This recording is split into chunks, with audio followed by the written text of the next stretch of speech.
Até hoje, nós tivemos um sistema de ensino muito focado em oferecer aos alunos conteúdos, tarefas, exercícios de memorização, sempre visando notas altas.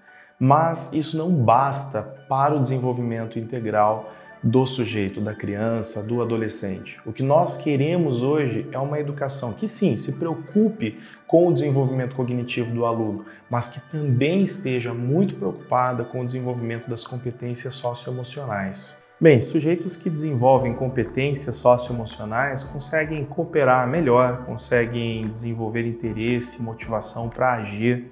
São pessoas que desenvolvem a empatia e não se centram apenas no aprender a aprender e no aprender a fazer, mas também no aprender a ser e no aprender a conviver. Para resumir, eu quero trazer aqui para você uma sequência de vídeos falando sobre afetividade em sala de aula, desenvolvimento da inteligência emocional, resolução de conflitos em sala de aula, inteligência intra e interpessoal, indisciplina, empatia, dentre outros.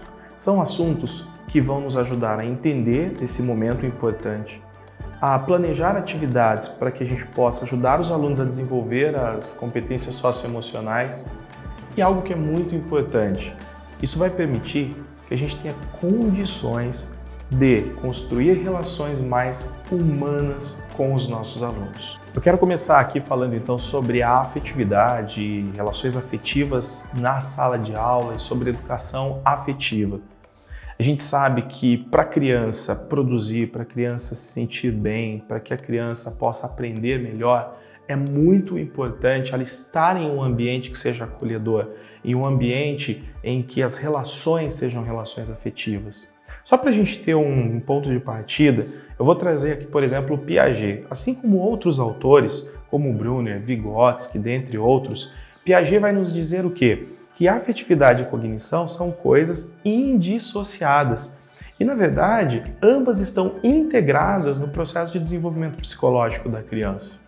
Ok, em outras palavras, isso quer dizer o seguinte: diferente do que pensavam os racionalistas e que haveria de um lado a razão e de outro lado a emoção, nós vamos entender razão e emoção, cognição e afetividade, razão e sentimento, tudo de forma integrada. Tudo bem? Entendendo o sujeito dessa maneira, vai ser mais fácil para nós percebermos que muitas vezes os nossos alunos têm condições de aprender, eles têm capacidade para aprender, eles têm capacidade para construir boas relações, mas talvez esteja faltando aí o aspecto da afetividade. Talvez eles não se sintam devidamente acolhidos, talvez estejam impactados negativamente no aspecto emocional. Então o professor precisa tomar conhecimento dessa situação para que, na sua rotina, possa inserir atividades que não vão trabalhar apenas cognição, estrutura intelectual, dentre outros, que obviamente são muito importantes, mas também que possa trabalhar essas relações afetivas e também as emoções com os alunos. De forma prática, uma criança que não se sente acolhida pode não se sentir capaz de aprender e, com isso, vai cultivar dificuldades de aprendizagem, problemas de aprendizagem, desinteresse pelos conteúdos e pelas atividades e, consequentemente, problemas de relacionamento com outros colegas da classe e até mesmo com o professor. Voltando um pouquinho ao Piaget, em síntese, nós podemos dizer o seguinte: toda a conduta humana na busca pela equilibração progressiva, e isso faz parte da teoria do Piaget, possui dois aspectos. Um deles é o cognitivo e estrutural. O sujeito tenta compreender aquilo que está acontecendo, entender, assimilar, enfim. Mas existe um aspecto aí que é muito importante e que faz parte desse processo, que é o aspecto afetivo. O aspecto afetivo é o que o Piaget chama de aspecto energético. Para que o sujeito possa enfrentar esses desequilíbrios, a afetividade, essa energia a ser colocada é muito importante. Então, o que faz parte do aspecto afetivo, Vinícius? Os interesses, os esforços que o aluno desempenha na busca pelo desenvolvimento. Nesse momento é importante também nós fazermos uma separação aí. A afetividade, a educação afetiva, ela não se limita a mimos e paparicos. É óbvio que muitas crianças gostam de mimos e paparicos. Muitos professores vão se deparar com crianças ou até mesmo com adolescentes que não recebem muita afetividade em casa.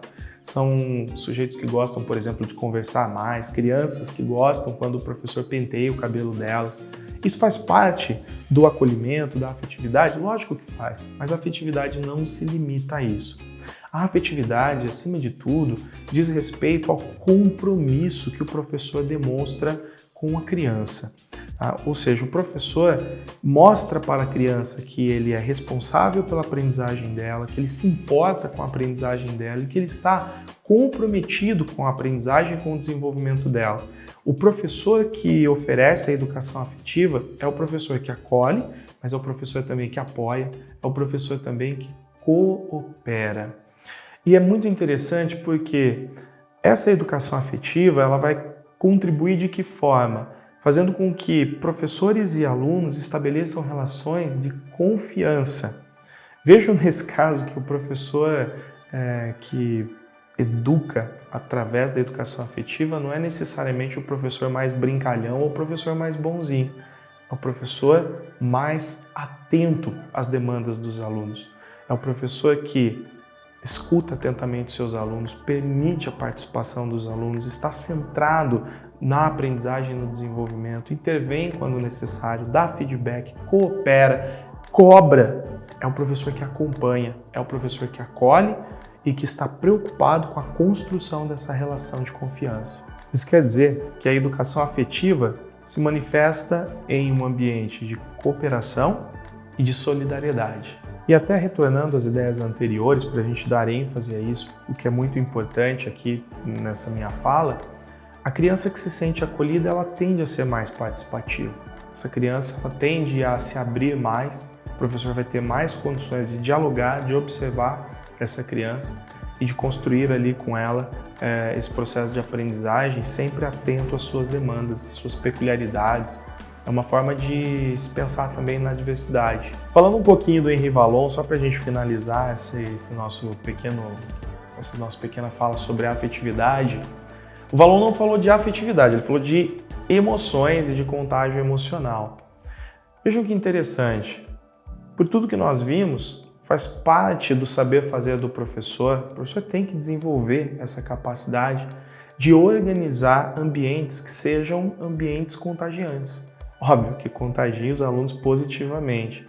Ou seja, o professor tem que ter essa habilidade, essa capacidade de oferecer aos alunos uma rotina com atividades que realmente gerem interesse nos alunos. Isso é fundamental, faz parte do processo de aprendizagem, até porque nós estamos falando que cognição e afetividade andam juntas. Alunos desmotivados não vão ter interesse em participar, a gente já sabe disso, é um clichê aí na nossa área da educação, não é? Agora, vejam que ponto importante. Normalmente, nós professores estamos muito preocupados em explicar bem a matéria.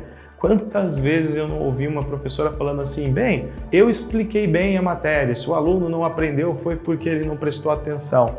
Na verdade, ela explicou bem a matéria, o aluno não aprendeu e ele não prestou atenção porque aquele ambiente não estava nem um pouco interessante para ele. Então, os professores precisam ser professores contagiantes. E como que eu faço isso? A partir do momento que eu não me preocupo apenas em explicar bem a matéria, mas eu também me preocupo em levar entusiasmo para a sala de aula. Ou seja, eu me preocupo com a linguagem verbal que vai ser utilizada, sim, com o processo didático em si, com certeza, mas eu me preocupo também com as expressões, com os comportamentos, com a minha comunicação corporal para que esse aluno esteja ali conectado a mim e a atividade. Então, nós professores precisamos pensar com carinho.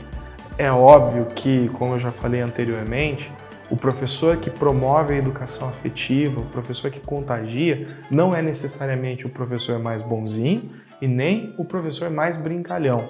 É o professor que consegue colocar na cabeça dos alunos a importância daquele momento, consegue gerar interação e a interação é fundamental. A participação dos alunos nesse momento será fundamental, porque se eles não participam, muito provavelmente eles não vão ver sentido naquilo que estão fazendo. A gente também sabe disso, nós estamos acostumados a ler isso nos mais diversos textos sobre a pedagogia. Então, professor, estar entusiasmado, trabalhar bem suas expressões, sua expressão corporal, as outras falas, que não apenas a fala verbal, vai ser fundamental para que você consiga impactar os seus alunos. E a afetividade seria isso. A educação afetiva ela tem esse propósito de impactar os alunos positivamente. Para nós terminarmos, eu só te peço o seguinte. Lembre-se de um professor que você teve na educação básica. Provavelmente você não se lembrou do professor mais bonzinho ou do mais brincalhão. Provavelmente você se lembrou do professor que mais te impactou, ou seja, daquele que mostrou mais compromisso com a sua aprendizagem e com o seu desenvolvimento. Isso é educação afetiva.